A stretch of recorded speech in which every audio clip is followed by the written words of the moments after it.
भाई लोग नमस्कार। जितने भी खेसारी लाल भाई के फैंस से पहले मेरे चैनल को सब्सक्राइब करिए। तो ये देखिए, अखिलेश कश्यप और खेसारी लाल यादव दोनों निकल गए हैं मसूरी में। आज उनका स्टेज प्रोग्राम होगा। आज मसूरी में बहुत बड़ा प्रोग्राम होने वाला है, स्टेज शो। तो वहीं भी जाने के लिए पहुंच गए खेसारी लाल भैया। अभी जाएंगे तो उन लोग होटल में रुकेंगे। होटल से फिर वहाँ से फिर चलने का प्रोग्राम बनेगा। जैसे जैसे वहाँ का वीडियो आता है आप लोग को हम अपलोड करेंगे यूट्यूब पे, देखिएगा। जितने भी खेसारी लाल भैया के फैंस हैं, सोचा आप लोग को अपडेट दे दें कहाँ कहाँ खेसारी भैया जा रहे हैं, कैसे कैसे कर रहे हैं। तो ये बहुत बड़ी अपडेट है अभी की भोजपुरी के लिए।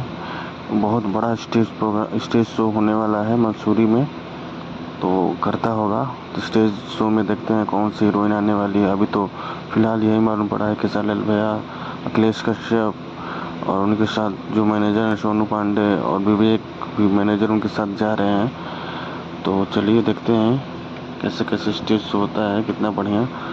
हमारे चैनल को लाइक करिए, सब्सक्राइब करिए, फॉलो करिए। धन्यवाद।